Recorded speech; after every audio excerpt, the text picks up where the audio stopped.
എന്ത് കഴിക്കണമെന്നും ഏത് കുടിക്കണമെന്നും എങ്ങനെ കുളിക്കണമെന്നും മലയാളിയെ പഠിപ്പിച്ച് കൊള്ള നടത്തുന്ന കുത്തക കമ്പനികളുടെ കാപട്യത്തിന്റെ മുഖമാണ് പോയ വാരത്തിൽ അഴിഞ്ഞുവീണത്. കുഞ്ഞുങ്ങളെ കുളിപ്പിക്കാൻ വിശേഷപ്പെട്ടതായി പ്രചരിപ്പിക്കുന്ന ബേബി ഓയിലിലാണ് ഈ വൻ ചതി. ബേബി ഉൽപ്പന്നങ്ങളുടെ നിർമ്മാണത്തിലെ പ്രമുഖരായ ജോൺസൺ ആൻഡ് ജോൺസൺ കമ്പനിയുടെ ഉൽപ്പന്നങ്ങൾ കുഞ്ഞുങ്ങൾക്ക് ചർമ്മരോഗങ്ങൾക്കും മരണത്തിനും വരെ കാരണമാകുമെന്നാണ് കണ്ടെത്തിയിരിക്കുന്നത്.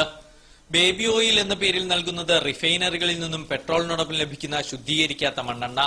ഇക്കാര്യം കമ്പനി തന്നെ സമ്മതിച്ചുകൊണ്ട് ഉൽപ്പന്നത്തിന് പുറത്ത് രേഖപ്പെടുത്തിയിട്ടുണ്ട്. Food and drugs control commission കേസെടുത്തതിനെ തുടർന്നാണ് രേഖാമൂലമുള്ള ഈ മുന്നറിയിപ്പ് ജോൺസൺ ആൻഡ് ജോൺസൺ തന്നെ രേഖപ്പെടുത്തിയത്. പക്ഷേ ഇവ വായിക്കാൻ കഴിയാത്ത വളരെ ചെറിയ അക്ഷരങ്ങളിൽ എഴുതുന്നതിനാൽ ഉപഭോക്താക്കൾ വഞ്ചിതരാകുന്നു. Johnson and Johnson's baby oil കുപ്പിയുടെ പുറകില് ഒരു വാർണിംഗ് അവർ എഴുതി വെച്ചിട്ടുണ്ട്. For external use only, keep out of the reach of children. കുട്ടികളെ തൊടിയിക്കരുത് എന്ന് തന്നെയാണ് അവർ എഴുതി വെച്ചിട്ടുള്ളത്.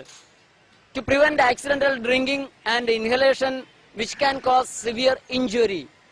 അപ്പോൾ അത് ശ്വസിച്ചാൽ പോലും മാരകമായ അപകടമുണ്ടാക്കുന്നതാണ് എന്ന് അവർ തന്നെ ആ കുപ്പിയുടെ പുറത്ത് എഴുതി വെച്ചിട്ടുണ്ട്.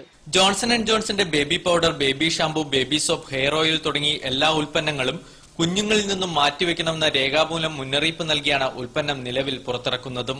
ബേബി പൗഡർ കുഞ്ഞുങ്ങൾ ശ്വസിക്കുന്നത് മരണത്തിന് കാരണമാകുമെന്നും മുന്നറിയിപ്പുണ്ട്. ജോൺസൺ ആൻഡ് ജോൺസന്റെ ഉൽപ്പന്നങ്ങളെല്ലാം തന്നെ കുട്ടികളെ ലക്ഷ്യമാക്കിയിട്ടുള്ള ഉൽപ്പന്നങ്ങളാണ്. ആ ഉൽപ്പന്നങ്ങൾ കുട്ടികൾക്ക് അലർജി, ആസ്തമ, ത്വക്ക് രോഗങ്ങൾ, ക്യാൻസർ വരെ ഉണ്ടാക്കുന്നതാണ്.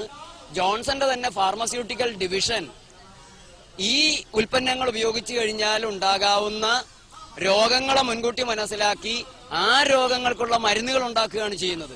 പ്രകൃതി ജീവനത്തിന്റെ പ്രചാരകനായ ഡോക്ടർ ജേക്കബ് വടക്കുംചേരിയും സുഹൃത്തുക്കളും നാടുനീളെ ഈ തട്ടിപ്പിന്റെ ഹീനതന്ത്രം തുറന്നുകാട്ടുകയാണ്. എറണാകുളത്ത് ബേബി ഓയിൽ കത്തിച്ചായിരുന്നു പ്രതിഷേധം. നമ്മുടെ കുട്ടികളെ രോഗികളാക്കണമെങ്കിൽ ജോൺസന്റെ ബേബി കെയർ ബേബി ഓയിൽ, ആ സാധനം ഒലിവ് ഓയിലാണെന്നാണ് പലരുടെയും വിശ്വാസം. ഇന്ത്യക്കാർക്ക് നിലവാരമില്ലാത്ത നാലാംകിട ഉത്പന്നങ്ങൾ മതി എന്ന വൻകിട കമ്പനികളുടെ ധിക്കാരമാണ് ഏറെ ഗുരുതരം. ആരോഗ്യത്തിന് ഹാനികരമെന്ന് എഴുതിവെച്ച മദ്യവും സിഗരറ്റുമെല്ലാം അറിഞ്ഞുകൊണ്ട് ആസ്വദിക്കുന്നവർക്ക് ഇതൊന്നും പ്രശ്നമല്ലെന്ന് വരാം.